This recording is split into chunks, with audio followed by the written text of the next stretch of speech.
তুই ছাড়া আমার আর কে আছে যে নবনী খাবে?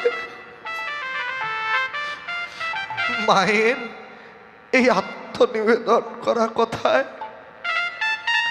গোপালের মনটা গলে গেছে। মা বলো কি করতে হবে আমাকে গো? মা বলেন, শোন গোপাল, তুই যে তোর ইচ্ছা মতো নাচবি তা নয় রে। আমি তোকে যেমন করে বলি তেমন করে নাচ, তাহলে নবনী দেব। গোপাল বললেন, বলছো না কেন? আমি কখন থেকে দাঁড়িয়ে আছি, বলছি তো ক্ষুধার জ্বালা সইতে পারছি না।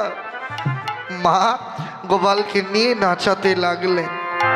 একবার নাচ রে জাদু মনি, একবার